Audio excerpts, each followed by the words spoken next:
কিরে ওই হাবলা, তুই আমাদের ভার্সিটিতে এসেছিস কেন? কেন? ভার্সিটিতে আসতে গেলে নির্দিষ্ট কোনো কারণের দরকার আছে নাকি? ওরে বলদে বলে কি, এটা ভার্সিটি, এটাই শিক্ষা প্রতিষ্ঠান, এখানে সবাই পড়াশোনা করার জন্য আসে। কিন্তু তোর মতো ফকিন্নি এখানে কেন এসেছে আমি তো সেটাই বুঝতে পারছি না। তাহলে ধরে নিন আমিও এখানে পড়াশোনা করার জন্যই এসেছি। ওরে হারামজাদা, তোর কি মাথা খারাপ হয়ে গেছে নাকি? তোর মতো ফকিন্নি করবে এরকম প্রাইভেট ভার্সিটিতে পড়াশোনা? তোকে তো এখানে ঝাড়ুদারের জন্য কেউ রাখবে না। এক্সকিউজ মি ম্যাডাম, শুনুন, আমার এখানে ঝাড়ুদার হওয়ার কোনো প্রয়োজন নেই। আমি এখানে পড়াশোনা করার জন্যই এসেছি। ও আচ্ছা, তাই বুঝি। তা মিস্টার ফকিন্নি, তুই কি জানিস এই ভার্সিটির সেশন ফি কত? জানিস প্রতি বছর আমাদের সরকারকে কত টাকা চার্জ করতে হয়? জানবো না কেন? অবশ্যই জানি। না জানি বলেই তো এখানে আসছি। ও আচ্ছা, তাই বুঝি। থাকিস তো বস্তিতে, তাহলে এখানকার পড়াশোনার খরচ বহন করবি কিভাবে? নাকি তোর বাপ মা 14 গোষ্ঠীকে নিয়ে ভিক্ষা করে তারপর ভার্সিটির খরচ চালাবি? দেখুন ম্যাডাম, আমি যাই করি না কেন সেসব কিছু নিয়ে আপনাকে মাথা ঘামাতে হবে না। আমি এখানে পড়াশোনা করতে এসেছি, পড়াশোনা করব, এইটুকুই জানি। আমার ব্যাপারে আপনার মাথা ঘামানোর কোনো প্রয়োজন নেই। ওরে আমার আইসে জমিদারের বংশধর, থাকে তো বস্তিতে, চেহারা দেখে তো এই ফকিন্নির মতো লাগে, আবার এত বড় বড় কথা। এই কথা বলেই মুখটাকে একটা ভেঙচি মারে প্রিয়াঙ্কা। তখনই প্রিয়াঙ্কার বান্ধবীরা তার দিকে তাকিয়ে বলতে থাকে। কি রে দোস্ত, কি ব্যাপার? তুই এই ছেলেটাকে চিনিস নাকি? কেন চিনবো না? অবশ্যই চিনি। এই ছেলেটা আমাদের বাসার পরেই একটা বস্তি আছে, ওই বস্তিতেই থাকে। ও আচ্ছা, তাই বুঝি। বুঝতে পেরেছি। এখন বুঝি বস্তির ছেলেরাও ইউনিভার্সিটিতে পড়াশুনো করতে চলে আসে? আরে দোস্ত, বাদ দে সব কথা। ওদের মতো ফকিনীদের সামর্থ্য আছে নাকি আমাদের ভার্সিটির মতো একটা ভার্সিটিতে ঝাড়ুদার হওয়ার? ও তো যোগ্যতা নেই, ফালতু পার্ট নিতে এসেছে। দেখবি একটু পরেই লেজ গুটিয়ে পালাবে। কথাটা শুনেই প্রিয়াঙ্কার বান্ধবীরা সবাই একসঙ্গে উপমা করে হেসে উঠল। প্রিয়াঙ্কাও তাদের সঙ্গে যোগ দিল। অপরদিকে আশিক সেখানে আর এক মুহূর্ত না দাঁড়িয়ে প্রিন্সিপালের রুমের দিকে পা বাড়ালো। প্রিন্সিপাল স্যার নিজের কেবিনে বসে কিছু একটা নিয়ে কাজ করছিলেন। আশিক তখনই প্রিন্সিপাল স্যারের কেবিনে পৌঁছায় আর প্রিন্সিপাল স্যারকে দেখেই বলতে থাকে। আসসালামু আলাইকুম স্যার, আমি আশিক। ওয়ালাইকুম আসসালাম। এসো, ভেতরে এসো। তোমার বাবা আমাকে ফোন করেছিলেন। ও আচ্ছা, ঠিক আছে। তাহলে স্যার, আপনাকে তো আর আমার নতুন করে কোনো কিছুই বলতে হবে না। না না, একদমই নয়। তোমাকে নতুন করে আর কোনো কিছু বলতে হবে না। তোমার বাবার সঙ্গে আমার সমস্ত কথা হয়ে গেছে। তুমি এখন নিজের ইচ্ছা মতো যেখানেই থাকতে পারো, যতদিন ইচ্ছা হয় তোমার। ঠিক আছে sir, thank you, thank you so much. By the way, আপনি একটা কাজ করুন, আমাকে অনার্স থার্ড সেমিস্টারের ক্লাসরুমটা দেখিয়ে দিন। এই বলে চেয়ার থেকে উঠে দাঁড়ালো আশিক। আর এদিকে প্রিন্সিপাল স্যার তখনই ইউনিভার্সিটি সিকিউরিটি গার্ডকে ডেকে আশিককে অনার্স থার্ড সেমিস্টারের ক্লাসরুমে পৌঁছে দিতে বলল। আশিক সিকিউরিটি গার্ডের সঙ্গে ক্লাসরুমে চলে গেল। এখনও ছেলেমেয়েরা সেরকম আসেনি, কয়েকজন এসেছে মাত্র। সবাই আশিকের দিকে হা করে তাকিয়ে আছে। তারা এমনভাবে আশিকের দিকে তাকিয়ে আছে দেখে মনে হচ্ছে যেন ভিন গ্রহ থেকে কোনো আজব প্রাণী ভুল করে এখানে চলে এসেছে। আশিকও আগ্রহ নিয়ে চারপাশের সবাইকে দেখে যাচ্ছে। বড়ই অদ্ভুত আর বেমানান লাগছে তাকে সেখানে। কিন্তু কি করবে, কিছুদিন তাকে এখানেই অবস্থান করতে হবে। হঠাৎ করেই একটা ছেলে আশিকের সামনে এসে দাঁড়ালো আর বলতে লাগলো। কিরে ফকিন্নি, তুই এখানে কি করছিস? ক্লাসরুমের ভেতরে তোকে ঢুকতে দিয়েছে কে? আশিক ছেলেটার কথার কোনো উত্তর দিল না, চুপচাপ বসে রইল আর চারপাশে মাথা ঘোরাচ্ছিল। তখনই আবারও ছেলেটা আশিকের শার্টের কলার চেপে ধরে আর বলতে থাকে। কিরে ফকিন্নির বাচ্চা, তোকে আমি কি বললাম? তুই শুনতে পাস না? তোকে ভার্সিটিতে ঢুকতে দিয়েছে কে? তোর মতো ফকিন্নিকে এখানে ঢোকার পারমিশন কে দিয়েছে? আরে, আপনি তো বড় আজব মানুষ। আমি এখানে পড়াশোনা করতে এসেছি। এখানে আমি আমার নিজের যোগ্যতায় এসেছি, কারো রিকোয়েস্টে আসিনি। হা হা হা, হাসালে তুই আমাকে। তোর মতো ফকিন্নি করবে আমাদের মতো প্রাইভেট ভার্সিটিতে পড়াশোনা? কেন রে ভাই? আমি বুঝতে পারছি না এটা কোন হাদিসে লেখা আছে আমাদের মতো গরিব লোকেরা এরকম ভার্সিটিতে পড়াশোনা করতে পারবে না? তখন অজয় সেই কথাগুলোই বলতে লাগলো যেগুলো একটু আগেই প্রিয়াঙ্কা আশিককে তিরস্কার করে বলেছিল। আশিক এবারেও চুপ রয়ে গেল, অজয়ের সঙ্গে কোনো তর্ক করল না। আর এদিকে তখনই ক্লাসের ঘন্টা পড়ে গেল। সব স্টুডেন্টরা ক্লাসে চলে আসে। দেখতে দেখতে টিচারও ক্লাসে চলে আসলো, আর সবাই ক্লাসে মনোযোগ দিল। ক্লাস শেষ হতেই আবারও সব স্টুডেন্টরা আশিককে ঘিরে ধরল। তারা এমনটাই মনে করছে যেন ভিন গ্রহ থেকে কোনো প্রাণী ভুল করে এই ক্লাসরুমে চলে এসেছে। সবাই এক এক রকম প্রশ্ন বারবার আশিককে করেই চলেছে। আশিকও তাদের প্রশ্নের উত্তর দিচ্ছে, কিন্তু তাতেও তাদের মন ভরছে না। তারা এটা কোনোভাবেই মেনে নিতে পারছে না আশিকের মতো একটা গরিব ছেলে এই ভার্সিটিতে পড়াশুনো করতে এসেছে। আসলে কি আপনারা এই বিষয়টা বুঝতে পারছেন না তো? আশিকের মতো একটা গরিব ছেলে কেন একটা প্রাইভেট ভার্সিটিতে পড়াশুনো করতে এসেছে? তো ভিউয়ার্স, চলুন বিষয়টা আপনাদের খুলে বলি। আশিক কোনো গরিব ঘরের সন্তান নয়, সে কোটিপতি বাবার একমাত্র আদরের রাজপুত্র। আশিক একদম ছোটবেলা থেকেই পড়াশুনো করে। তার বয়সে যখন 4 বছর, তখনই সে ক্লাস 1-এ পড়াশুনো করত, তাই একটু দ্রুতই পড়াশুনো শেষ করতে পেরেছে। ছোটবেলা থেকেই গোয়েন্দা এবং সিআইডি গল্প পড়ত। সিআইডির প্রতিটা গল্পই তার খুবই অসাধারণ লাগলো। সে ছোটবেলা থেকেই একজন সিআইডি অফিসার হতে চাইতো, আর সেই জন্যই ছোটবেলা থেকেই ছোটখাটো ব্যাপার নিয়ে ইনভেস্টিগেট করত। এইসব ব্যাপার নিয়ে তার ফ্যামিলিও তাকে কোনোদিন কোনো কিছু বলেনি। বললামই তো আপনাদের, আশিক তার বাবা মায়ের একমাত্র আদরের সন্তান। আশিক যখন যেটা করতে চাইতো তার মা বাবা তাকে তখন সেটাই করতে দিত। পড়াশোনা শেষ করার পরপরই আশিক যোগ দিল সিআইডিতে। কিছুদিনের মধ্যেই সে একজন দুর্দান্ত সিআইডি অফিসারে পরিণত হলো। তুমি তো তার ছোটবেলা থেকেই এটা করার শখ ছিল, এবং ছোটবেলা থেকেই এই সব কিছুই প্র্যাকটিস করত। সেই জন্য এই সব কিছুই তার কাছে সেরকম কোনো কঠিন ব্যাপার ছিল না। আশিক এই বস্তিতে উঠেছে একটা কেস সমাধান করার জন্য। যেহেতু সিআইডিতে নতুন জয়েন করেছে, সবেমাত্র 6 মাস মতো হয়েছে, কিন্তু ইতিমধ্যে বেশ কয়েকটা ভালো ভালো কেস হ্যান্ডেল করার কারণে ডিপার্টমেন্ট এখন তাকে একটা বড় সড়ো কেসের জন্য মাঠে ছেড়ে দিয়েছে। যেই কেসটা ঝুলে আছে বিগত প্রায় 6 বছর ধরে, কোনো সিআইডি অফিসার বা অন্য কোনো পুলিশ অফিসারও এই কেসের তদন্ত ঠিকঠাক করতে পারছে না, আর এটাকে শেষও করতে পারছে না। সেই জন্য আশিক যেহেতু মোটামুটি বেশ কয়েকটা কেস সফলভাবে শেষ করতে পেরেছে, এই কেসের দায়িত্ব ডিপার্টমেন্ট থেকে আশিককেই দেওয়া হয়েছে। আর সেই কারণেই আশিক কোটিপতি বাবার একমাত্র আদরের রাজপুত্র হওয়া সত্ত্বেও প্রিয়াঙ্কাদের বাসার সামনে বস্তিতে উঠেছে, যাতে তার পরিচয় গোপন রাখতে পারে এবং কেসের ইনভেস্টিগেশন খুব সহজেই করতে পারে। আর তার জন্য প্রয়োজন ছিল এই ভার্সিটিতে প্রবেশ করা, কারণ এই ভার্সিটির ভিতরেও লুকিয়ে রয়েছে অনেকগুলো গোপন সূত্র, যার কারণে প্রিন্সিপালের সহায়তা নিয়ে আশিকের এই ভার্সিটিতে প্রবেশ করা। যদিও প্রিন্সিপাল স্যার এইসব ব্যাপারে সবকিছুই জানেন, কিন্তু প্রিন্সিপাল স্যার কাউকেই কোনো কিছু বলবেন না, কারণ তিনিও চান এই কেসটা সলভ হোক। এদিকে আশিক তখন সিআইডি অফিসার কিংবা কোটিপতি বাবার একমাত্র আদরের ছেলে সেজে এই কেসটা ইনভেস্টিগেশন করতে পারত না। সেই জন্যই বস্তিতে উঠে গরিব ছেলের বেশ ধরে ভার্সিটিতে প্রবেশ করা, যাতে কেউ তার গতিবিধি লক্ষ্য না করে এবং সে খুব সহজেই এই কেসটাকে হ্যান্ডেল করতে পারে। তো ভিউয়ার্স, চলুন গল্পের বর্তমান সময়ে ফিরে আসা যাক।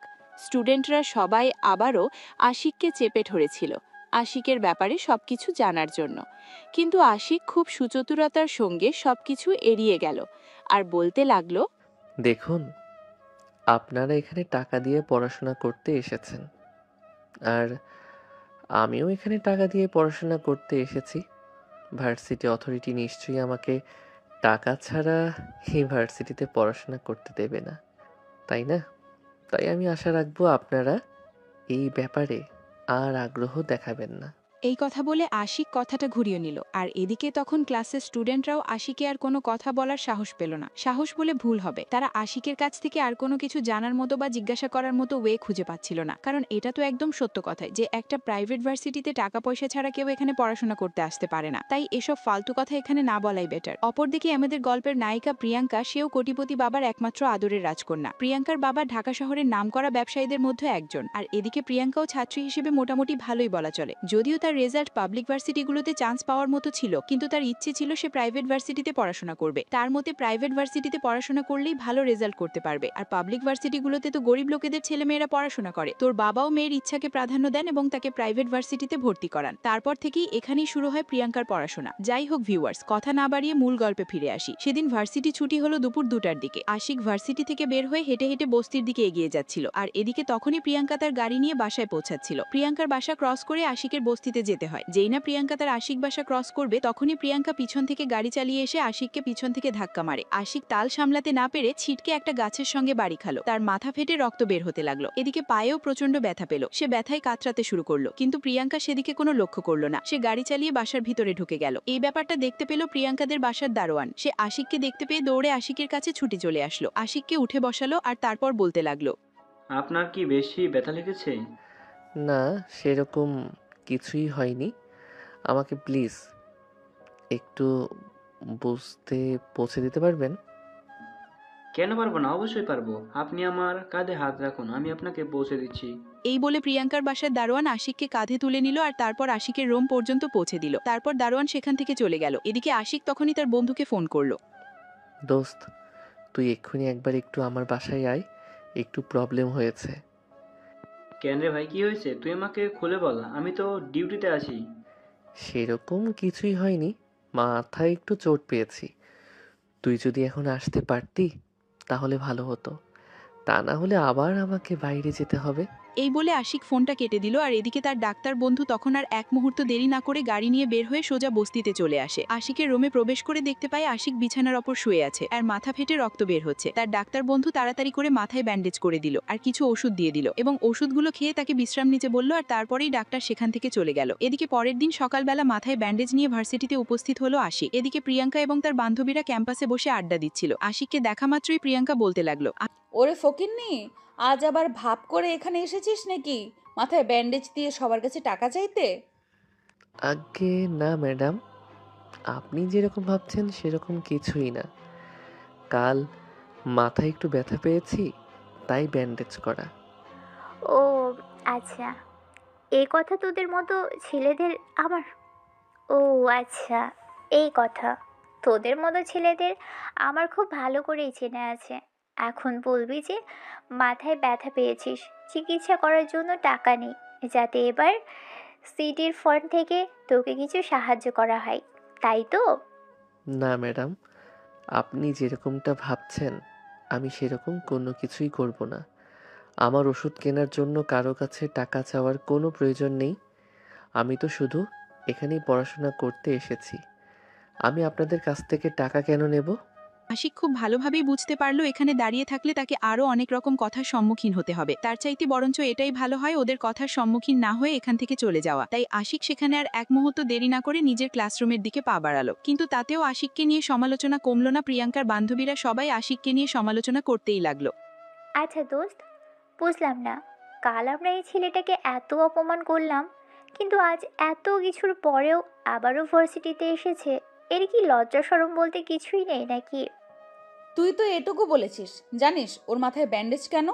এই বলে প্রিয়াঙ্কা গতকালকের ঘটনা তার বান্ধবীদের খুলে বলল। এই কথা শুনে তার বান্ধবীরা মাথায় হাত দিয়ে বসে পড়ল। এত বড় একটা অ্যাক্সিডেন্ট হওয়ার পরেও ছেলেটা কোনো প্রতিবাদ পর্যন্ত করেনি, আর এদিকে আজ আবার ভার্সিটিতে এসেছে। ওরা জিজ্ঞাসা করার পরেও কোনো উত্তর দেয়নি। এভাবেই কথা চলছিল প্রিয়াঙ্কা এবং তার বান্ধবীদের মাঝে। এভাবে দেখতে দেখতে ক্লাসের সময় হয়ে গেল। ঘন্টা পড়ে যাওয়াতে সবাই ক্লাসে চলে গেল। এভাবেই যাচ্ছিল দিনগুলো। দেখতে দেখতে অনেক দিনই মোটামুটি চলে গেল, প্রায় 15 দিনের মতো। এদিকে আশিকও নিয়মিত ভার্সিটিতে আসছে। তার ভার্সিটিতে আসার একটাই কারণ, সেটা হলো ইনভেস্টিগেশন। আপনারা একদম ঠিক শুনেছেন, এই ভার্সিটির সিনিয়র ব্যাচ মানে অনার্স ফাইনাল ইয়ারের কিছু ছাত্র আছে যারা কিনা এই ভার্সিটিতে দিনের পর দিন কুকর্ম চালিয়ে বেড়াচ্ছে, যারা বছরের পর বছর সেমিস্টারে আটকে আছে শুধুমাত্র ভার্সিটি থেকে এসব কুকর্ম চালিয়ে যাওয়ার জন্য। কিন্তু তাদেরকে এসব কিছু থেকে ফিরিয়ে আনার মতো কোনো রাস্তা নেই। অনেক চেষ্টা করছে কিন্তু কোনোভাবেই কোনো কিছু করে উঠতে পারছে না। আর সেজন্যই আশিকের এখানে আসা। গত 1 মাস আগেও একটা মেয়ে এই ভার্সিটিতে আত্মহত্যা করেছে। তার কারণ রেপ। মেয়েটা আত্মহত্যা করার আগে ছোট্ট একটা নোট লিখে গেছে সে ধর্ষিত হয়েছে এই ভার্সিটিরই কোনো স্টুডেন্টদের হাতে। কিন্তু কে সেটা এনাম এখনো কেউ জানে না। আর মেয়েটা সেই নোটে এই নামটা উল্লেখ করেনি। তবে সিআইডির একটা টিম গোপন সূত্রে অনুসন্ধান করে জানতে পেরেছে এই সব কিছুর পিছনে ইউনিভার্সিটির কিছু স্টুডেন্ট দায়ী। আর সেজন্যই আশিকের এখানে আসা। তো ভিউয়ার্স, চলুন কথা না বাড়িয়ে আমরা মূল গল্পে ফিরে যাই আর কি হতে চলেছে সেটাই দেখা যাক। বেশ কয়েকদিন পর হঠাৎ করে একদিন সকালবেলা ভার্সিটিতে আসে আশিক। তখনই দেখতে পাই কিছু ছেলেপেলে মিলে ফার্স্ট ইয়ারের একটা মেয়েকে বিরক্ত করছে। আশিক সেদিকে এগিয়ে গেল আর বলতে লাগলো,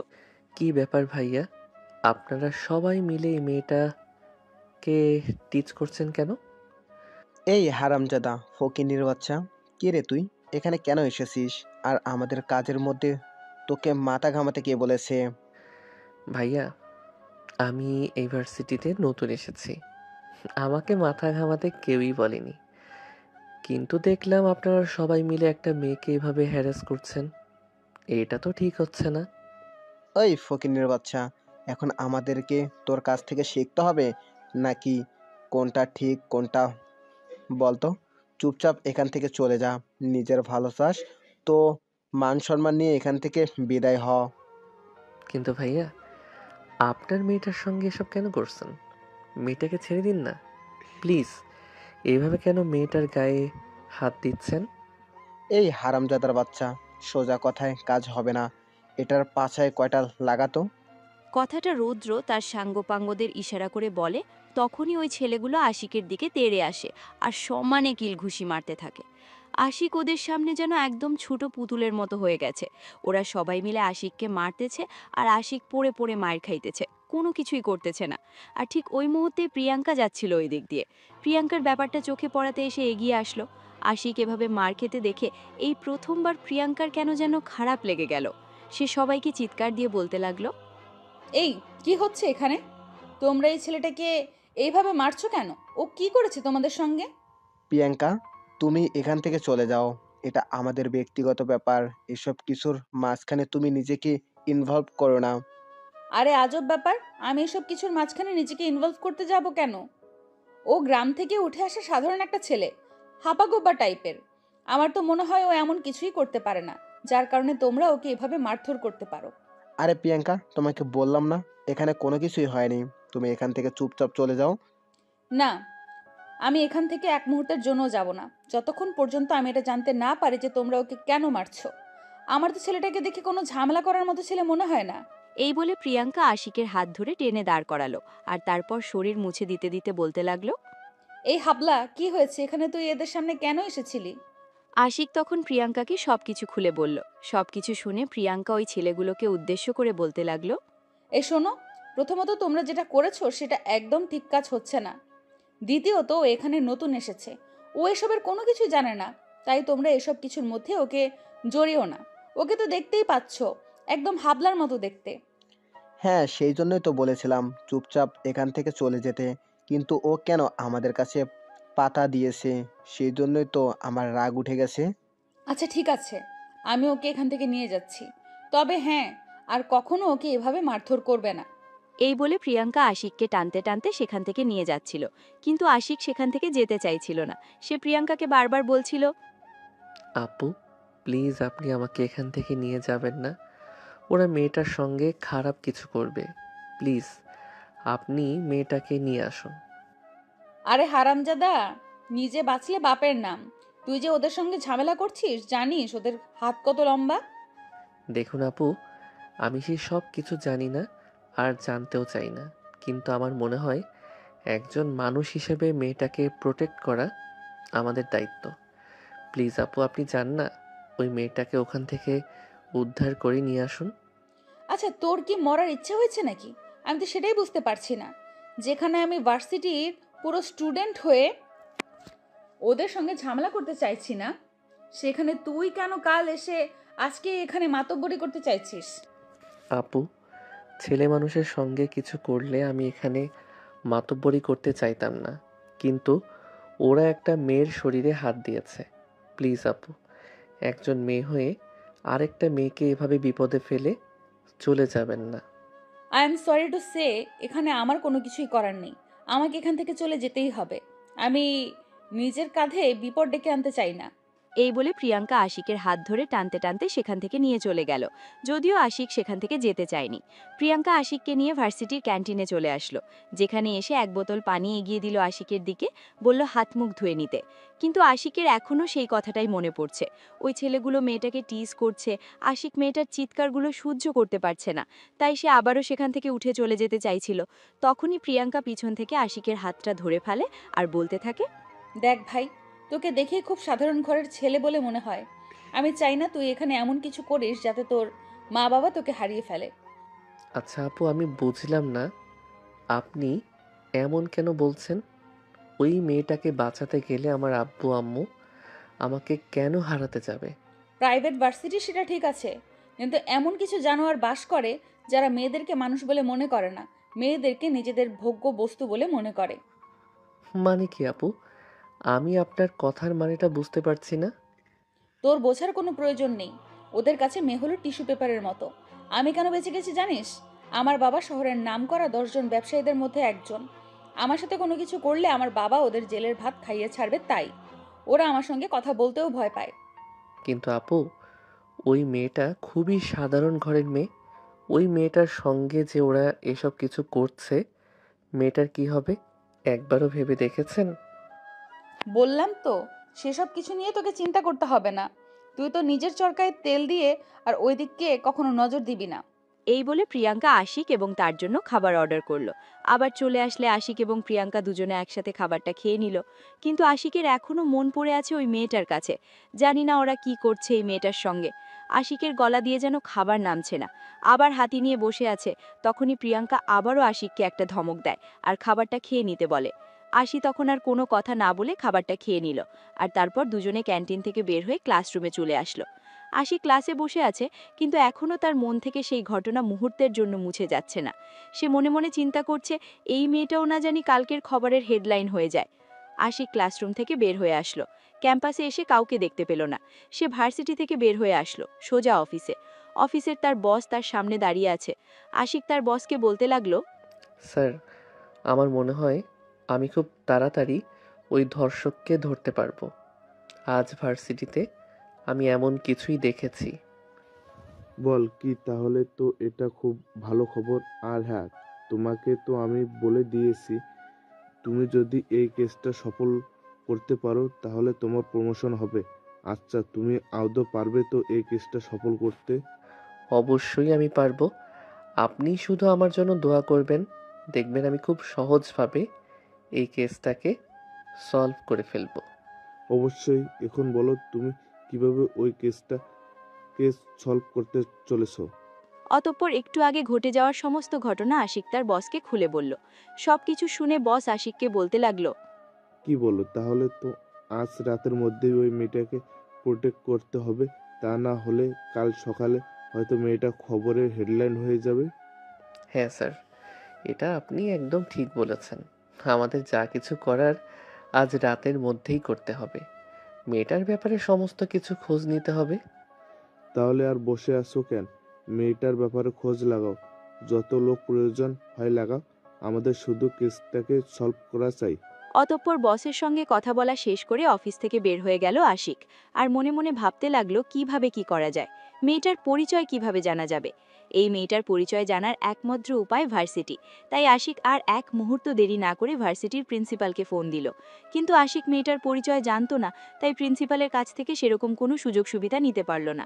তখনই প্রিন্সিপাল স্যার আশিককে বলে একটু ভার্সিটিতে চলে যাওয়ার জন্য, রেজিস্টারে মেয়েটার ছবি দেখে চিনতে পারে কিনা সেটার জন্য।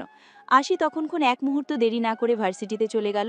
তারপর রেজিস্টার্ড খাতা থেকে মেয়েটার নাম পরিচয় সবকিছুই জেনে নিল। প্রিন্সিপাল স্যারের কাছ থেকে মেয়েটার ঠিকানা নোট করে নিয়ে ভার্সিটি থেকে বের হয়ে যায় আশিক সোজা মেয়েটার বাসায়। কলিং বেল চাপ দিতেই একজন মধ্যবয়স্ক মহিলা এসে দরজা খুলে দিল। আশিক ওনাকে সালাম দিয়ে ভিতরে প্রবেশ করলো আর মেয়েটার ব্যাপারে জিজ্ঞাসা করলো। তখনই ওই মধ্যবয়স্ক মহিলা আশিককে বলতে লাগলো, ও, আপনি রূপার কথা বলতেছেন? রূপা তো নিজের রুমে বিশ্রাম নিতে এসে, ওর সাথে আপনার কি দরকার? কোন তো শুনি। দেখুন, ও আমার ক্লাসমেট। ওর সঙ্গে আমার একটু দরকার আছে, একটা নোট নেওয়ার আছে। আমি ওর সঙ্গে একটু দেখা করতে পারি? যদি আপনি পারমিশন দেন তো। হ্যাঁ ভিউয়ার্স, আশিককে দেখতে এখনও একদম পিচ্চি পিচ্চি লাগে। তাকে দেখে মনেই হয় না যে সে একজন সিআইডি অফিসার, আর যার কারণে সহজে কেউ তাকে সন্দেহ করতে পারে না। এদিকে আশিক তখন মেয়েটার আম্মুর কাছ থেকে অনুমতি নিয়ে মেয়েটার রুমে চলে গেল। এটা দরজা বন্ধ করে রুমে শুয়ে শুয়ে কান্না করছিল। আশিক রুমের দরজায় নক করে বেশ কিছুক্ষণ পর রুমের দরজা খুলে যায় ভিতর থেকে। আশিক রুমের ভিতরে প্রবেশ করে আর তখনই দেখতে পায় রূপা বিছানার ওপর বসে কান্না করছে। আশিক এগিয়ে যায় রূপার দিকে আর কি হয়েছে সম্পূর্ণ ঘটনাটাকে খুলে বলতে বলে। আর তারপরেই রূপা সবকিছু আশিককে খুলে বলে। সবকিছু শুনে আশিক ভাই, আসলে এই ছেলেগুলো অনেকদিন ধরেই আমাকে বিরক্ত করে। অনেকদিন ধরে আমাকে বাজেভাবে ইশারা দিচ্ছিল। ওরা আমাকে ওদের সঙ্গে হোটেলে যাওয়ার কথা বলছিল, কিন্তু আমি যখন ওদের প্রস্তাবে রাজি হলাম না, তখনই ওরা আমার সঙ্গে এসব কিছু করেছে। অতঃপর রূপার কাছ থেকে আরো অনেক কিছুই জেনে নিল আসিফ। এই ছেলেগুলোই সেই ছেলেগুলো ভার্সিটির ভিতরে এই কর্মকাণ্ডগুলো বহু বছর ধরেই চালিয়ে আসছে, কিন্তু তাদের ক্ষমতার দাপটের কারণে এখনো পর্যন্ত কেউ তাদের কোনো কিছুই করতে পারেনি। এমনকি তারা প্রত্যেকটা বিষয়ে এমনভাবেই গুম করে ফেলেছে যে কোনো চিহ্ন পর্যন্ত রেখে যায়নি। তাই আশিক রূপার সঙ্গে আরো বেশ কিছুক্ষণ কথা বলা যাতে সম্পূর্ণ বিষয়টা একেবারে পরিষ্কার হতে থাকে। দেখুন ভাইয়া, আমরা প্রথমে এমন মেয়েদেরকে টার্গেট করবে যাদের পারিবারিক আর্থিক অবস্থা ও সামাজিক অবস্থা খুব একটা ভালো নয়, জানা খুব সহজে আইনে কোনো স্টেপ নিতে পারবে না। আর তারপরে তারা তাদের উদ্দেশ্য হাসিল হয়ে উঠে পড়ে লেগে যাবে। হ্যাঁ, আমি সম্পূর্ণ বোকাটা খুব ভালোভাবে বুঝতে পেরেছি, কিন্তু আমি আর সবগুলো মেয়ের মতো তোমাকেও সুইসাইড করতে দিব না। কিন্তু ভাইজান, আমি বেঁচে থাকলে এই সমাজে মুখ দেখাবো কি করে? আমি একটা ধর্ষিত, আমাকে কেউ বিয়ে করতে চাইবে না। আর যেটা আজ ওরা আমার সঙ্গে করেছে, কাল সেটা সোশ্যাল মিডিয়াতে ভাইরাল করে দেবে। তখন আমার মা বাবা সমাজে মুখ দেখাবে কি করে? ওরা সেরকম কোনো কিছুই করতে পারবে না, তার জন্য তোমাকে একটু শক্ত হতে হবে। আমার তোমার থেকে হেল্প চাই। তুমি যদি আমাকে একটু হেল্প করো, তাহলে আজকের পর থেকে তোমার মতো আর কোনো মেয়েকে ওদের বলির পাঠা হতে হবে না। বলো, তুমি আমার প্রস্তাবে রাজি আছো কিনা? কিন্তু ভাইয়া, ওরা তো আমার ভিডিও সোশ্যাল মিডিয়াতে আপলোড করে দেবে, তারপর কি হবে? আরে বাবা, আমি তোমাকে বললাম তো, ওরা তোমার কোনো কিছুই করতে পারবে না। ওরা তোমার কোনো কিছু সোশ্যাল মিডিয়ায় আপলোড করতে পারবে না। তার জন্য যত চাই কিছু করতে হোক, সব কিছু আমি করব। অতঃপর আশিকের কথার উপর ভরসা করে রূপা রাজি হয়ে গেল আশিককে সাহায্য করার জন্য। আশিক রূপার সঙ্গে আরো বেশ কিছু কথাবার্তা বলে আশিক সেখান থেকে বেরিয়ে আসলো। নিজের রুমে বসে আছে বিছানার উপর আর মনে মনে ভাবছে কিভাবে কি করা যায়, কিন্তু এভাবে একা একা চিন্তা করলে হয়তো সমাধান নাও আসতে পারে। তাই আশিক রুম থেকে বের হয়ে চলে গেল ডিরেক্ট অফিসে, মানে সিআইডি ব্যুরোতে। বসের সামনে বসে আছে আশিক সবকিছুই খুলে বলল বসকে। সবকিছু শুনে বস আশিককে বলতে লাগলো, সবার আগে ওই রুদ্রের নামের ছেলেটার ফোন ট্র্যাক করো, ও কোথায় আছে সেটা জানার চেষ্টা করো, তারপর ওকে গ্রেপ্তার করতে হবে। কিন্তু স্যার, আমরা অ্যারেস্ট ওয়ারেন্ট ছাড়া উঠে গ্রেফতার করব কিভাবে? কারণ ও শহরের খুব প্রভাবশালী একজন ব্যক্তি। ওকে আমরা যেন তেনভাবে গ্রেফতার করতে পারি না। তার জন্য তো রূপা নামের মেয়েটাই যথেষ্ট। তুমি তো মেয়েটাকে বলেছো তুমি ওই মেয়েটাকে বিউরোতে নিয়ে আসো, ওই মেয়েটা রুদ্রের এগেনস্টে কমপ্লেন লেখাবে। আশিক তখন বসের কথায় রাজি হয়ে গেল। তারপর সেখান থেকে সোজা আবারও রূপার বাসায় চলে গেল। রূপা এবং তার ফ্যামিলিকে সবকিছু বুঝিয়ে বলার পর রূপা রুদ্রের বিরুদ্ধে লিখিত অভিযোগ করতে রাজি হয়ে গেল।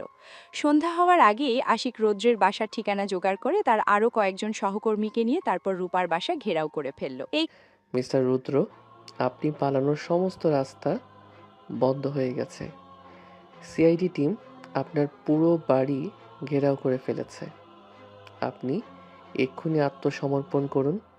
আপনি কোনোভাবেই পালানোর চেষ্টা করবেন না, তাহলে আমরা গুলি চালাতে বাধ্য হব। কথা বলতে বলতে আশিক এবং তার সহকর্মীরা সবাই বাড়ির ভিতরের দিকে অগ্রসর হচ্ছিল। যদিও রৌদ্রের ছেলেরা তাদেরকে অনেক রকম বাধা বিপত্তি করেছে, কিন্তু আশিক সেসব বাধা বিপদ থেকে অতিক্রম করে রৌদ্রের বেডরুমে পৌঁছে গেল, যেখানে কিনা রুদ্র একটা মেয়ের সঙ্গে অন্তরঙ্গ অবস্থায় ছিল। আশিক ওই রুমে প্রবেশ করা মাত্রই রৌদ্র বিছানা থেকে ছিটকে পড়ে গেল আর নিজেকে কোনো রকম সামলে নিয়ে চিৎকার করে বলতে লাগলো, এই গাইয়া ফকিনের বাচ্চা, তোর এত বড় সাহস!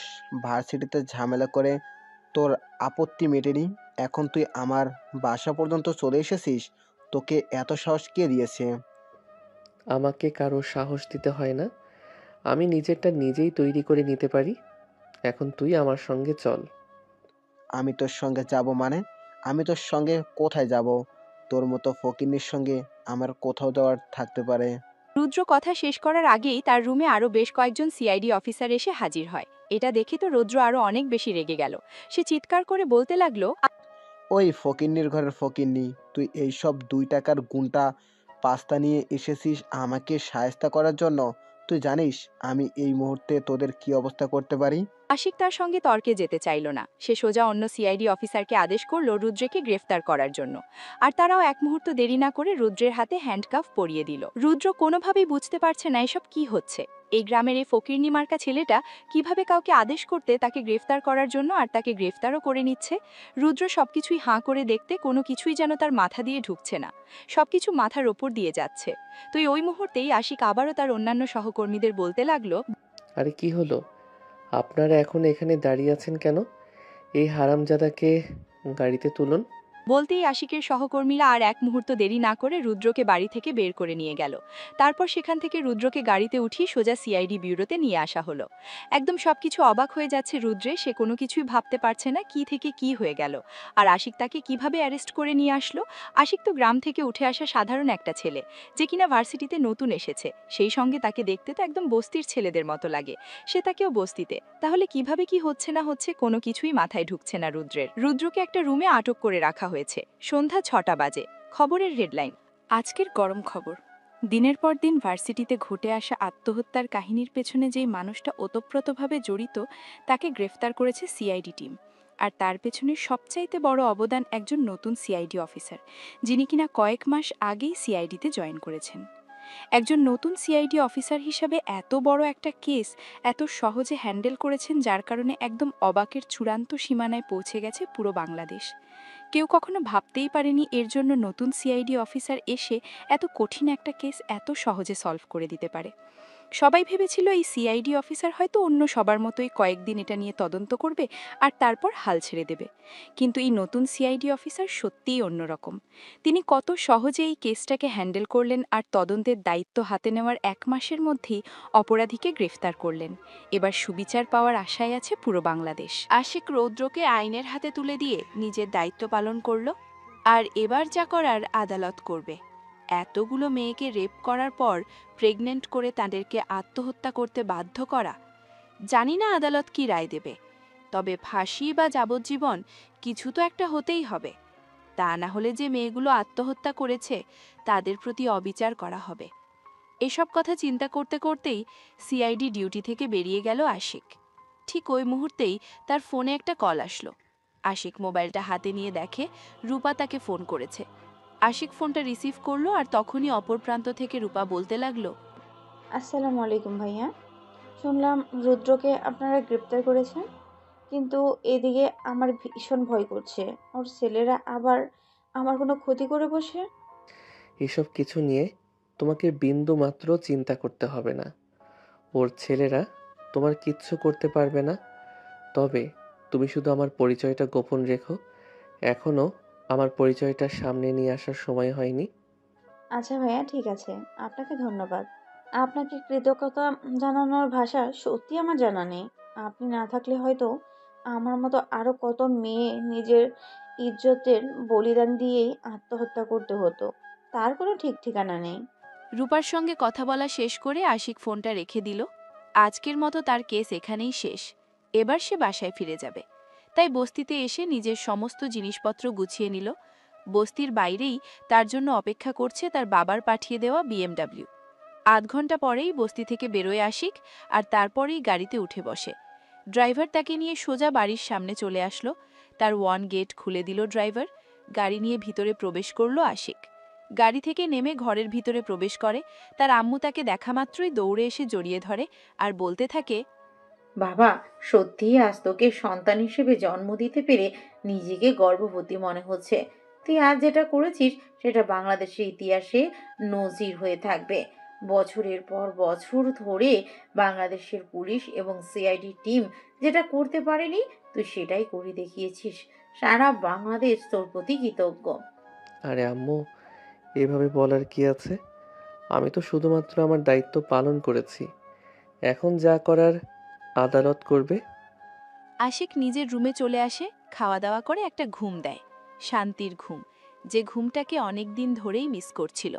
ছোটবেলা থেকেই অনেক আদর যত্নে মানুষ হয়েছে আশিক। বস্তির এরকম নোংরা পরিবেশে এসে কখনোই অভ্যস্ত ছিল না, কিন্তু চাকরি এবং ডিউটির খাতিরে তাকে এটা করতেই হলো। তবে এখন কয়দিন মিনিমাম একটু শান্তিতে কাটানো যাবে, এই কথা চিন্তা করতে করতেই একটা ঘুম দেয় আশিক। সন্ধ্যা পেরিয়ে রাত হয়ে আসলো। আশিকের আব্বু অফিস শেষ করে বাসায় ফিরে আসে। ড্রয়িং রুমে বসেই তিনি আশিকের নাম ধরে ডাকতে থাকেন। আশিক তার বাবার গলার আওয়াজ শুনে ড্রয়িং রুমে চলে আসে। বাবাকে দেখা মাত্রেই দৌড়ে গিয়ে জড়িয়ে ধরে আর বলতে লাগলো, বাবা, কেমন আছো তুমি? তোমার শরীরের কি অবস্থা এখন? এতদিন তো ভালো ছিল না, তবে এখন আলহামদুলিল্লাহ আগে চাইতে অনেকটা ভালো আছে। কারণ আমার রাজপুত্র আমার কাছে চলে এসেছে। আমার ছেলে আমার কাছে থাকলে আমি এমনিতেই ভালো থাকি। ও আচ্ছা বাবা, ঠিক আছে। এখন থেকে আর দূরে কোথাও যাব না। এখন থেকে আমি তোমাদের সঙ্গেই থাকব, আর তোমাদের সাথে নিয়েই ভালো থাকার চেষ্টা করব। এই বলে বাবা ছেলে একসঙ্গে বসে গল্পগুজব করতে থাকে। এভাবে দেখতে দেখতেই গল্প করতে করতেই অনেক রাত হয়ে গেল। রাতে খাওয়া দাওয়া শেষ করে যে যার যার রুমে গিয়ে ঘুমিয়ে পড়ল।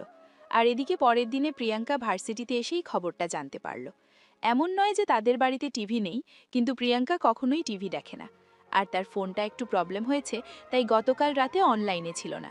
না হলে তো খবর কালকেই পেয়ে যেত। ভার্সিটিতে এসে ক্যাম্পাসে প্রিয়াঙ্কা বসতেই তার বান্ধবীরা দৌড়ে এসে তাকে খবরটা দিল আর বলতে লাগলো, দোস্ত, তুই খবর শুনেছিস? কিসের খবর? আমি তো কিছুই বুঝতে পারছি না। কি হয়েছে একটু খুলে বল তো শুনি। আমাদের ক্লাসে রুদ্রকে সিআইডি গ্রেফতার করেছে গতকাল রাতে তার নিজ বাড়ি থেকে। মানে কি বলছিস তুই? এমনিতেই কিছু বুঝতে পারছি না। যেখানে কিনা এত বছর ধরে ছেলেটা এত কিছু করে আসছে, কেউ তার বিরুদ্ধে কথা বলার সাহস পর্যন্ত পাচ্ছে না, সেখানে সরাসরি গ্রেফতার।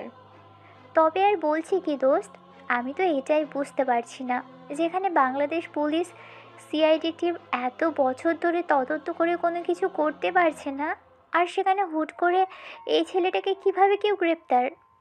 বিষয়টা খুবই ইন্টারেস্টিং। বিষয়টা একটু খতিয়ে দেখতে হবে আসলে এর পেছনে কি আছে, আর কে এত নিখুঁত পরিকল্পনা করে কাজটা করতে পেরেছে। সে যেই করুক না কেন, মাথায় বুদ্ধি আছে বলতে হবে। বাই দ্য ওয়ে দোস্ত, ক্লাসে চল, ক্লাসের টাইম হয়ে গেছে। এ বলে দীপা প্রিয়াঙ্কার ক্লাসের দিকে পা বাড়ালো। কিন্তু প্রিয়াঙ্কার আজ একটা বিষয় বড় অদ্ভুত লাগলো, সে আশিককে কোথাও দেখতে পেল না। ভার্সিটি ছুটি হওয়ার পর প্রিয়াঙ্কা ভার্সিটির গেটের সামনে দাঁড়িয়ে আছে। তখন ভার্সিটির সামনে এসে প্রিয়াঙ্কাকে দাঁড়িয়ে থাকতে দেখে বলতে থাকে, কি রে দোস্ত, কি হয়েছে? তুই এখানে দাঁড়িয়ে আছিস কেন? তুই তো কখনো ভার্সিটি ছুটির পর এখানে দাঁড়াস না। গাড়ি নিয়ে সোজা বাসায় চলে যাস। দোস্ত, তুই কি একটা বিষয় লক্ষ্য করেছিস? আজ আজ ওই ছেলেটাকে দেখতে পেলাম না, কিছুদিন আগে যে ছেলেটা 3rd ইয়ারে ভর্তি হয়েছে। এটা আবার লক্ষ্য করার কি আছে? আমি তো সেটাই বুঝতে পারছি না। ওই ছেলের হয়ে যখন প্রবলেম হয়েছে সেজন্য আসতে পারিনি। এই বলে দীপা প্রিয়াঙ্কাকে কথা ভুলিয়ে দিয়ে সেখান থেকে নিয়ে চলে গেল। দেখতে দেখতে আরও কিছুদিন চলে গেল, কিন্তু আশিক আর ভার্সিটিতে আসছে না। এই বিষয়টা প্রিয়াঙ্কাকে খুবই ভাবাচ্ছে। হুট করে আশিক কোথায় চলে গেল? প্রিয়াঙ্কা আজ বাসায় এসে সিদ্ধান্ত নিল খই বস্তিতে যাবে। সেই বস্তিতে আশিক থাকত। যেমন চিন্তা তেমনই কাজ। বিকেলবেলা বাসা থেকে বের হয়ে বস্তির দিকে এগিয়ে গেল। বস্তির সামনে যেতেই বস্তির ভিতর থেকে কিছু ছোট ছোট ছেলে এসে প্রিয়াঙ্কাকে ঘিরে ধরল। প্রিয়াঙ্কা তাদেরকে জিজ্ঞাসা করতে লাগলো, এখানে একটা ছেলে থাকতো যে ভার্সিটিতে পড়াশোনা করত, ওই ছেলেটা কোথায়? নাম আশিক। আপনি ওই ছেলেটার কথা বলতাছেন? উনি তো চলে গেছে এখান থেকে। উনি কোথায় চলে গেছেন আর কোথায় গেছেন সেই ব্যাপারে কোনো কিছু জানো তোমরা? না ম্যাডাম, আমরা তো কোনো কিছুই জানি না। তবে বেশ কয়েকদিন আগেই একটা বড় গাড়ি উনারে নিতে এসেছিল। উনি ওই গাড়িতে করেই চলে গেছেন। মানে কি কোনো পুলিশের গাড়ি ছিল নাকি? ওই ছেলেটা কি কোনো অপরাধ করেছিল নাকি, যে যার কারণে পুলিশ তাকে ধরে নিয়ে গেছে? না ম্যাডাম, ওইটা কোনো পুলিশের গাড়ি ছিল না। ওইটা বিশাল একটা বড় গাড়ি, আর দামি গাড়ি ছিল। প্রিয়াঙ্কার মাথায় কোনো কিছু ঢুকছে না। এই ছেলেগুলো কি বলছে? আশিক কার সঙ্গে কোথায় গিয়েছে? তার মাথায় হাজারটা প্রশ্ন ঘুরপাক খাচ্ছে। এসব চিন্তা করতে করতেই বস্তি থেকে বের হয়ে আসলো। আশিক কোথায় গেল? কার গাড়িতে করে গেল? কোনো কিছুই বুঝতে পারছে না প্রিয়াঙ্কা। তোকে হুট করে একটা মানুষ এভাবে গায়েব হয়ে যাওয়ার তো কোনো কথাই নেই, কিন্তু গেলটা কোথায় সেটা খুঁজে বের করতে হবে। এসব চিন্তা করতে করতেই বাসায় চলে আসে। ব্যালকনিতে বসে আছে একা একা, কিন্তু তার মনে একটাই প্রশ্ন, আশিক কোথায় গিয়েছে, তাকে কিভাবে খুঁজে পাওয়া যাবে। কিন্তু অনেক চিন্তা করেও কোনো উত্তর খুঁজে পাচ্ছে না প্রিয়াঙ্কা। এখন সে কি করবে সেটাই বুঝতে পারছে না।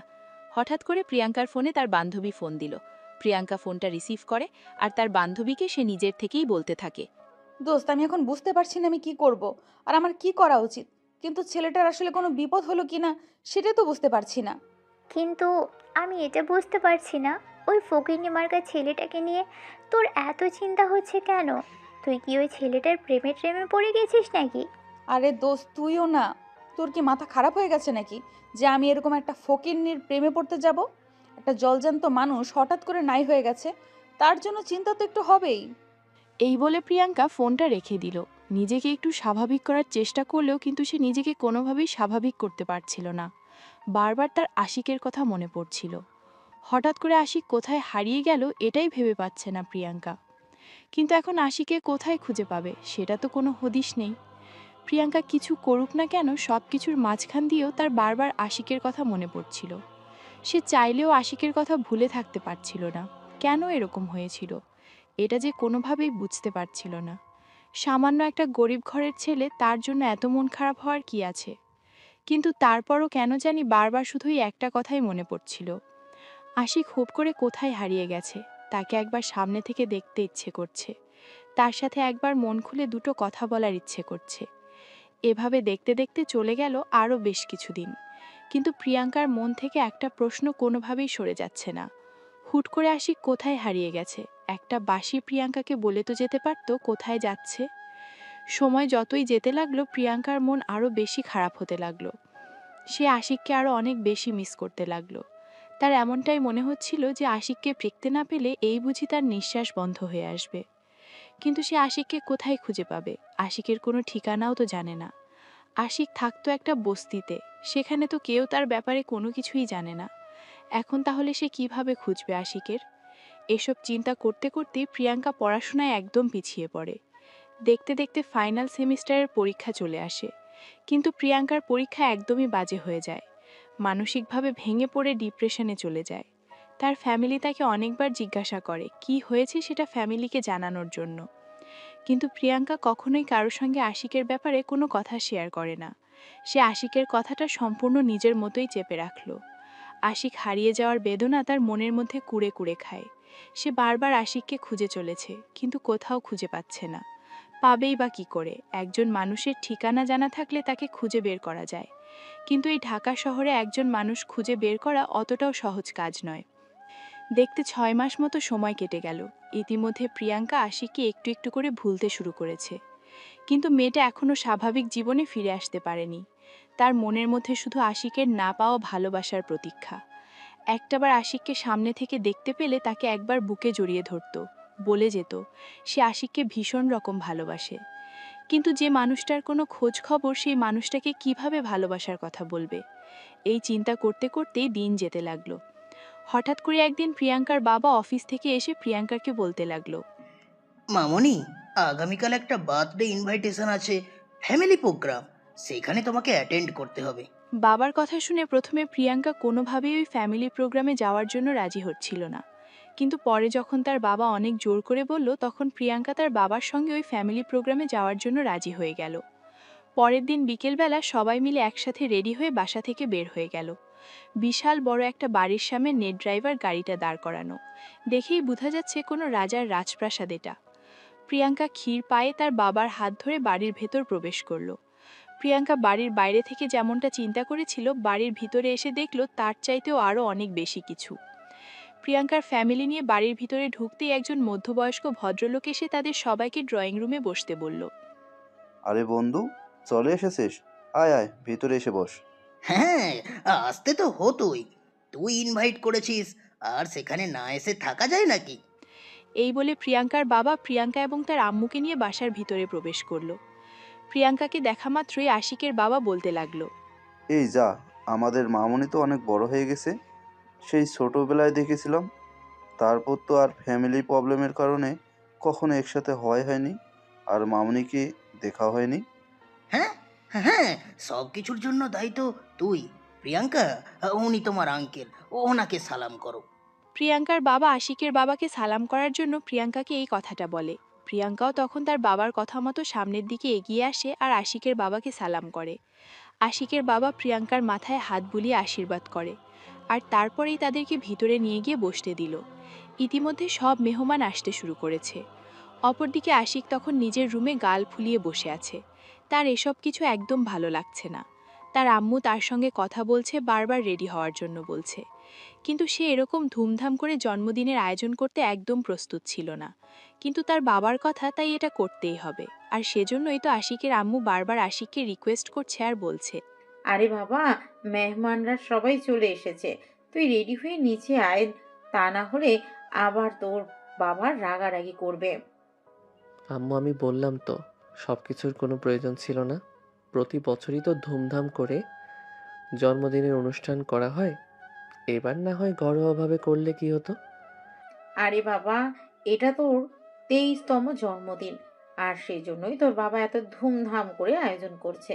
এখন চল তো নিচে।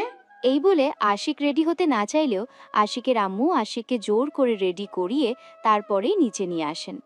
আশিক সিঁড়ি দিয়ে নিচে নামছিল, প্রিয়াঙ্কা এবং তার ফ্যামিলির সবাই ড্রয়িং রুমে বসে আছে। তখনই হঠাৎ করেই প্রিয়াঙ্কার চোখ গেল সিঁড়ির দিকে। আশিককে দেখা মাত্রই প্রিয়াঙ্কা লাফ দিয়ে উঠে দাঁড়ালো। আশিকের চোখ তখনও প্রিয়াঙ্কার উপর পড়েনি। সে নিজের মতো করেই সিঁড়ি দিয়ে নেমে আসছে।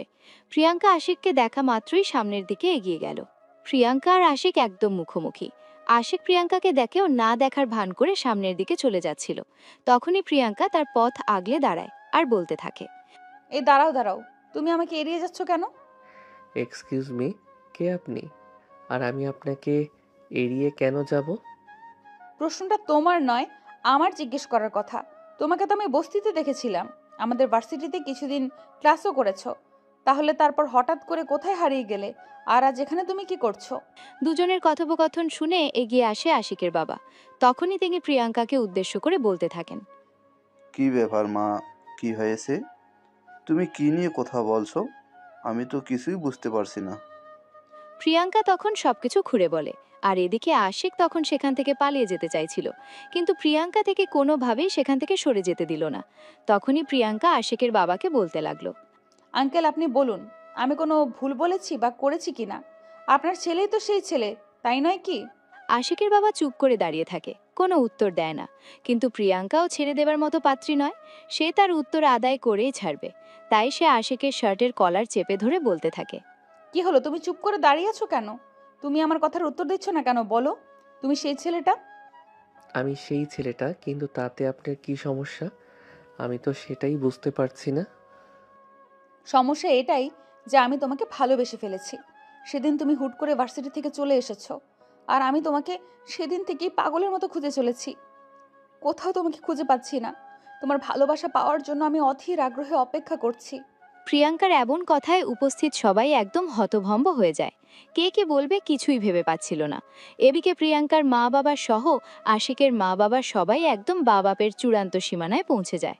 তারা কখনো ভাবতেও পারেনি এমন কিছু একটা হতে পারে। তার প্রথম এবং প্রধান কারণ হলো প্রিয়াঙ্কা আশিকের চাইতে বয়সে বড়। এদিকে সব মেহমানরা অপেক্ষা করছিল জন্মদিনের অনুষ্ঠান শুরু করার জন্য। তারা জন্মদিনের অনুষ্ঠান শুরু করতে তাড়া দিচ্ছিল, কিন্তু প্রিয়াঙ্কা তাদেরকে কোনো কিছুই করতে দিচ্ছিল না, যতক্ষণ না পর্যন্ত আশিক তাকে ভালোবাসার স্বীকৃতি দিচ্ছিল। সে বারবার আশিককে ফোর্স করছিল যাতে আশিক তাকে স্বীকার করে নেয় এবং তার ভালোবাসাকে মর্যাদা দেয়। কিন্তু আশিক এটা কখনোই করবে না। তার প্রথম এবং প্রধান কারণ হলো আশিক তার বাবা মায়ের খুবই ভাগ্যগত ছেলে। তাকে তার মা বাবা যার সঙ্গে বিয়ে দেবে সে তাকেই মেনে নেবে। আর দ্বিতীয়ত, সে এমন একটা পেশায় জড়িত আছে তার যখন তখন মৃত্যু হতে পারে, তাই সে সহজেই কোনো মেয়ে মানুষকে নিজের জীবনের সঙ্গে জড়াতে চায় না। এদিকে প্রিয়াঙ্কার নাছোড়বান্দা। ততক্ষণ পর্যন্ত সে তার ভালোবাসার কথা আদায় করতে না পারবে, ততক্ষণ পর্যন্ত এখানে সে কিছুই হতে দেবে না। প্রিয়াঙ্কা বারবার সবাইকে রিকোয়েস্ট করতে থাকে যাতে আশিক তার ভালোবাসার স্বীকৃতি দেয়।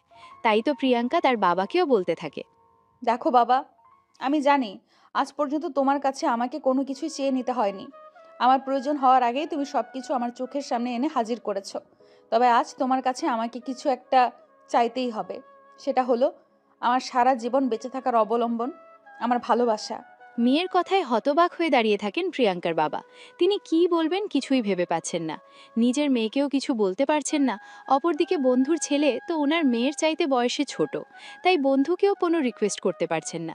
প্রিয়াঙ্কা যখন কারোর কাছ থেকে কোনো উত্তর পাচ্ছিল না, তখন সে সবাইকে পরিষ্কারভাবে জানিয়ে দেয় যদি সে আশিককে না পায় তাহলে সে আজ এই মুহূর্তে এখানেই সুসাইড করবে। তার জন্য দায়ী থাকবে এখানে উপস্থিত সবকটা মানুষ। তারপরেও প্রিয়াঙ্কার বাবা কোনো রেসপন্স করে না। তিনি চুপচাপ দাঁড়িয়ে থাকেন। মেয়েকে কি উত্তর দিবেন তিনি ভেবে পাচ্ছিলেন না। তখনই সেখান থেকে এগিয়ে আসে আশিকের বাবা, আর তিনি তখন প্রিয়াঙ্কাকে বলতে থাকেন, প্রিয়াঙ্কা মামনি, আমার প্লিজ তুমি তোমার মাথাটা ঠান্ডা করো, আমাকে একটু 5 মিনিট ভাবতে দাও। এই বলে আশিকের আব্বু বেশ কিছুক্ষণ চুপ করে বসে থাকেন, আর তারপরেই তিনি আশিকের দিকে এগিয়ে যান। আর তারপর আশিককে উদ্দেশ্য করে তিনি বলতে থাকেন, দেখো বাবা, এই পর্যন্ত কিন্তু আমি তোর কাছে কখনো কোনো কিছু চাইনি। ছোটবেলা থেকে বরঞ্চ তুই আমার কাছে যেটা চেয়েছিস আমি তোকে সেটাই দিয়েছি। আজ তোর কাছে আমি কিছু চাইবো, প্লিজ তুই আমাকে ফিরিয়ে দিস না।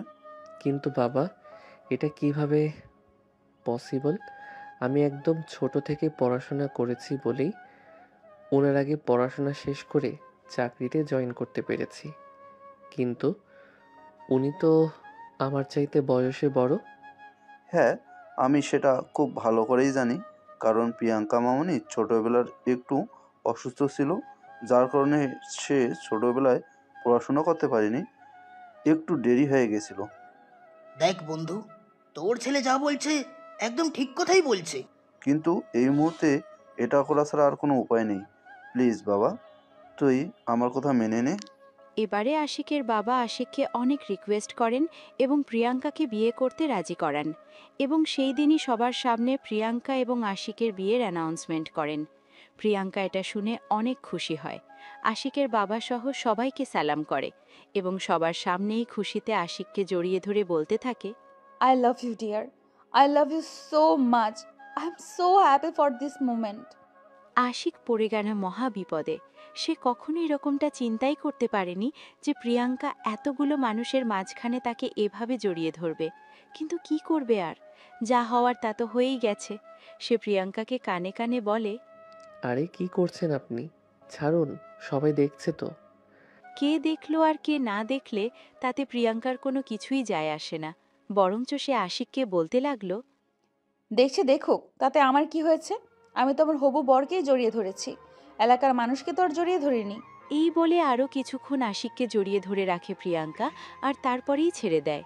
প্রিয়াঙ্কার বাহুবন্ধন থেকে ছাড়া পেয়ে আশিক সেখানে আর এক মুহূর্ত দেরি না করে নিজের রুমে চলে গেল। সে ভাবতেই পারেনি তার সঙ্গে এরকম কিছু একটা হতে পারে। নিজের রুমে বসে আশিক আর মনে মনে ভাবছে কি থেকে কি হয়ে গেল, এই মেয়েটা কিভাবে তার খোঁজ পেল। এদিকে অনুষ্ঠান শেষ হলে প্রিয়াঙ্কা তার মা বাবার সঙ্গে বাড়িতে চলে আসে। বাড়িতে এসে সোজা নিজের রুমে গিয়ে আশিকের নাম্বারে ফোন দিল। অচেনা নাম্বার থেকে ফোন এসেছে, তাই আশিক ফোনটা রিসিভ করতে চাইছিল না, কারণ এটা তার পার্সোনাল ফোন নাম্বার। এখানে অপরিচিত কেউ ফোন দিতে পারে না। কিন্তু পরপর ফোনটা বেজেই চলছিল, তাই আশিক ফোনটা রিসিভ না করে আর থাকতে পারল না। 4বার রিং হওয়ার পর আশিক ফোনটা রিসিভ করে, আর তখনই অপর প্রান্ত থেকে শুনতে পায়, কি ব্যাপার? কি সমস্যা তোমার? আমি সেই কখন থেকে তোমাকে ফোন দিচ্ছি, তুমি আমার ফোন তুলছো না কেন? কল রিসিভ করতেই অপর প্রান্ত থেকে 1 নম্বরে কথাগুলো শুনতে পেল আশিক। তার বুঝতে বাকি রইল না এটা প্রিয়াঙ্কা ছাড়া অন্য কেউ হতেই পারে না, তাই সে বলতে লাগলো, আপনি আমাকে এত রাতে ফোন দিয়েছেন কেন? এই কথা শুনে প্রিয়াঙ্কা বলতে থাকে, হবু বরকে ফোন দেওয়ার জন্য কোনো টাইমের প্রয়োজন হয় না, যখন ইচ্ছে তখনই ফোন দেওয়া যায়। এই বলে প্রিয়াঙ্কা আশিকের সঙ্গে গল্প করতে শুরু করে। গল্প করতে করতে কখন যে মধ্যরাত হয়ে গেল এটা কেউ টেরি পেল না। যদিও আশিক নিজে থেকে প্রিয়াঙ্কার সঙ্গে এতক্ষণ গল্প করতে চাইছিল না, কিন্তু প্রিয়াঙ্কা কথা শুরু করলে আর শেষ করতে চায় না। হঠাৎ করেই আশিক দিকে তাকিয়ে দেখল রাত 2টা বেজে গেছে। তখনই সে প্রিয়াঙ্কাকে বলে এখন তার ফোন রাখতে হবে, সকালে ডিউটি আছে। আর এই বলে আশিক ফোনটা কেটে দিল। যদিও প্রিয়াঙ্কা ফোনটা কাটতে চাইছিল না, সে চাইছিল সারা রাত আশিকের সঙ্গে গল্প করবে। বান্ধবীদের কাছে বরাবরই প্রেমের গল্প শুনে এসেছে, তারা নাকি সারা রাত তাদের বয়ফ্রেন্ডের সঙ্গে গল্পগুজব করে। সেও এরকম কিছু একটা করতে চাইছিল, কিন্তু আশিক মোটেও সেরকম কিছু পছন্দ করে না। সে ফোন কেটে দিয়ে ফোন অফ করে ঘুমিয়ে পড়ল। পরের দিন সকালবেলা ঘুম থেকে উঠে যথাসময়ে ডিউটিতে চলে গেল। এদিকে প্রিয়াঙ্কা আস্তে আস্তে স্বাভাবিক জীবনে আসতে শুরু করলো। সপ্তাহখানেক ঘনিয়ে গেল, তাদের বিয়ের কোনো তোড়জোড় হচ্ছে না। এটা দেখে প্রিয়াঙ্কা তার বাবাকে বলতে লাগলো, কি ব্যাপার বাবা? আমি তো কোনো কিছুই বুঝতে পারছি না। বিয়ের আয়োজন এখনো শুরু করছো না কেন? আরে না, এই তো সপ্তাহখানেক গেল, আর কটা দিন যাক না, তারপর না হয় আশিকের বাবার সঙ্গে কথা বলা যাবে। কিন্তু প্রিয়াঙ্কার যেন তাড়া সইছিল না। সে কোনো কথা শুনতে চাইছিল না। সে তার বাবাকে পরিষ্কার জানিয়ে দিয়েছিল, আগামী 1 সপ্তাহের মধ্যে বিয়ের কাজ সম্পন্ন হওয়া চাই। তা না হলে সে নিজেই কিছু একটা করে বসবে। এই কথা শুনে তার বাবা তাকে বলতে থাকে, এত চিন্তা করার কোনো কারণ নেই। আশিকের বাবা যখন কথা দিয়েছে নিজের ছেলের সঙ্গে প্রিয়াঙ্কাকে বিয়ে দেবেন, তখন তিনি সেটা করবেনই, কারণ তিনি কখনোই নিজের কথা নড়চড় করেন না। কিন্তু প্রিয়াঙ্কার তাতেও যেন হচ্ছিল না। সে তার বাবাকে পরিষ্কারভাবে জানিয়ে দিল যেন কালকের মধ্যেই আশিকের বাবার সঙ্গে তার বাবা এ ব্যাপারে কথা বলেন।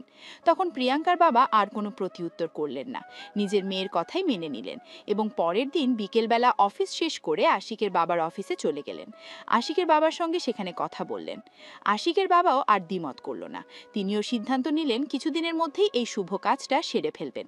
তবে সব কিছুর জন্য একটা রুলস এবং রেগুলেশন প্রয়োজন।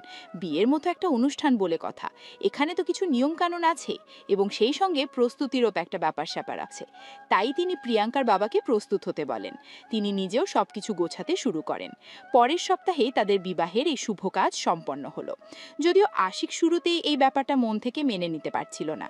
সে কোনোভাবেই এটা ভাবতে পারছিল না তার চাইতে বয়সে বড় একটা মেয়ের সঙ্গে তার বিয়ে হবে। কিন্তু কি আর করবে, বাবার সিদ্ধান্ত বলে কথা, এটা তো মেনে নিতেই হবে। তাছাড়া আপনাদেরকে তো আগেই বলা হয়েছে সে তার বাবার খুবই বাধ্যগত একটা সন্তান। কখনোই সে তার বাবার ইচ্ছার বিরুদ্ধে গিয়ে কোনো কিছু করে না। তাই এবারেও তার কোনো কিছুই করার ছিল না, কারণ এখানে তো অনেকগুলো মানুষের সামনে তার বাবা কথা দিয়েছিল, আর সেজন্যই এই কথা রক্ষা করা তার এবং তার বাবার দায়িত্ব হয়ে পড়েছিল। অপরদিকে প্রিয়াঙ্কাও বিয়েটা করার জন্য এতটাই তাড়াহুড়ো দেখাচ্ছিল যেন আশিককে ছাড়া তার জীবন যায় যায় অবস্থা। তাই আর দুই ফ্যামিলিতে কোনো রিস্ক নিতে চাইল না, তাড়াতাড়ি বিয়ের কাজটা সম্পন্ন করলো। বিয়ের দিন রাতের বেলা বাসর ঘরে বসে আশিকের জন্য অপেক্ষা করছে প্রিয়াঙ্কা। রাত 11টায় আশিক বাসর ঘরে প্রবেশ করলো। তখনই প্রিয়াঙ্কা বিছানা থেকে নেমে গিয়ে আশিকের সামনে দাঁড়ালো আর বলতে লাগলো, এতক্ষণ তুমি কোথায় ছিলে? সেই কখন থেকে আমি তোমার জন্য অপেক্ষা করছি। মেহমানদের বিদায় করে দিয়ে আসলাম। তাছাড়া সবেমাত্র রাত 11টা বাজে। এখন এত তাড়াহুড়োর কি আছে? আমি তো সেটাই বুঝতে পারলাম না। এত বছর অপেক্ষা করে তোমাকে পেলাম, এখন কি তোমাকে ছেড়ে থাকতে মন চায় নাকি? হ্যাঁ, সেটা ঠিক আছে, সেটা না হয় বুঝলাম, কিন্তু সারা রাত তো রয়েছে। এই এত কথা বলো না তো, লাইটটা অফ করে আমার কাছে আসো। কেন? লাইট অন রেখে তোমার কাছে আসলে কি সমস্যা? লাইট অফ করতে হবে কেন? তখনই প্রিয়াঙ্কা বিছানা থেকে নেমে এসে ঠাস করে আশিকের মাথায় একটা থাপ্পড় বসিয়ে দিয়ে বলতে লাগলো, আরে হারামজাদা, এখানে সমস্ত ভিউয়ার্সরা রয়েছে যারা আমাদের এই দুষ্টু মিষ্টি ভালোবাসার গল্পটি শুনছে। তাদেরকেও কি তুমি আমাদের রোম্যান্স দেখাবে নাকি? এই যা, সত্যি তো, আমি তো এটা একদম ভুলেই গেছিলাম।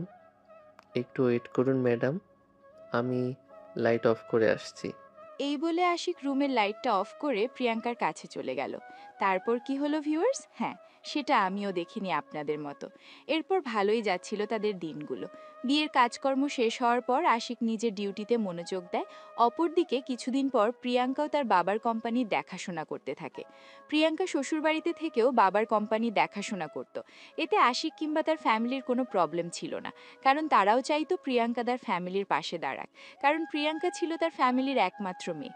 সে যদি তার বাবা মায়ের পাশে না দাঁড়ায়, তাহলে কে তার বাবা মায়ের পাশে দাঁড়াবে? আর অপরদিকে প্রিয়াঙ্কাও সংসার প্রেমী মেয়ে ছিল। সারাদিন যত যা কিছু করতো না কেন, যতই ব্যস্ত থাকতো, দিন শেষে সন্ধ্যা হওয়ার আগেই শ্বশুরবাড়ি ফিরে আসতো আর নিজের হাতে স্বামী এবং শ্বশুর শাশুড়ির জন্য রান্নাবান্না করে তাদের মন জোগাড় করার চেষ্টা করত।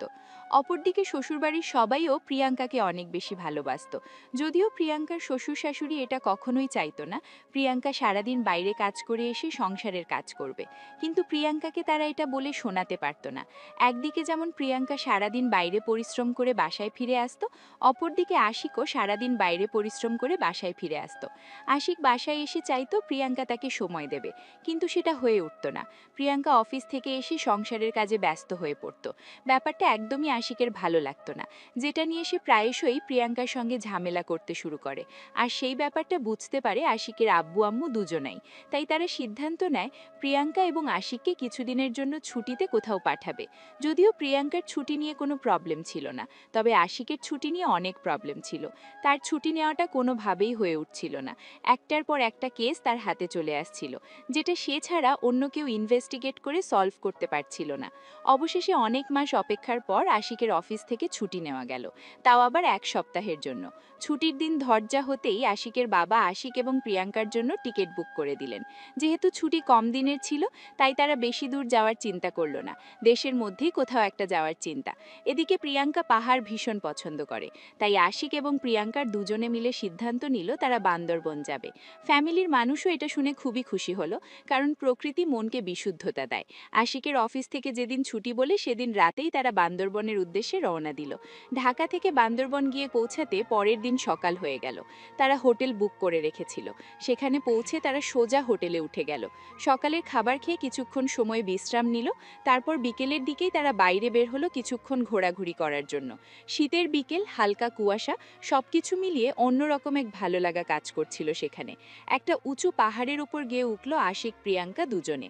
চারপাশে তাকিয়ে ভালোভাবে প্রকৃতি দেখে নেওয়ার চেষ্টা করছিল। খুব সুন্দর লাগছিল পাহাড়গুলো।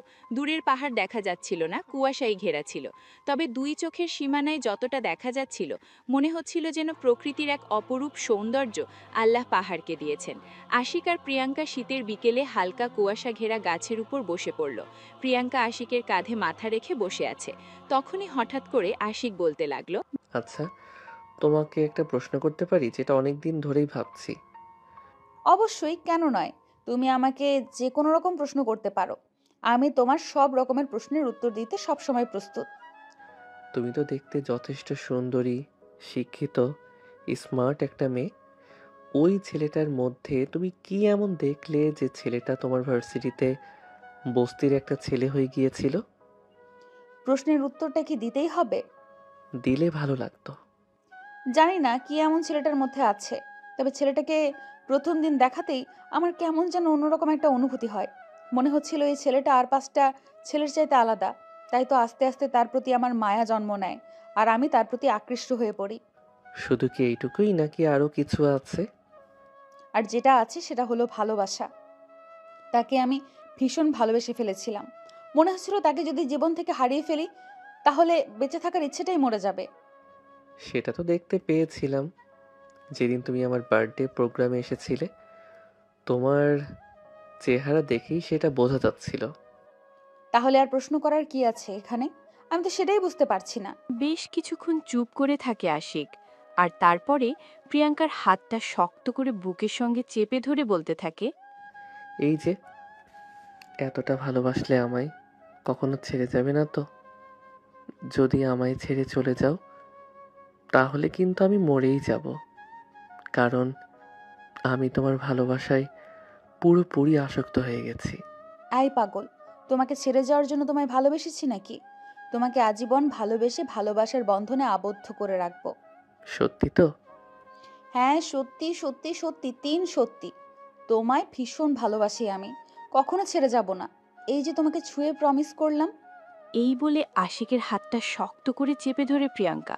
আর তখনই আশিক প্রিয়াঙ্কাকে শক্ত করে জড়িয়ে ধরে চিৎকার করে বলতে থাকে, হে আকাশ বাতাস, হে পাহাড় সাক্ষী থেকো তোমরা আমার প্রিয়তমা। আর হে আকাশ বাতাস, হে পাহাড় সাক্ষী থেকো তোমরা।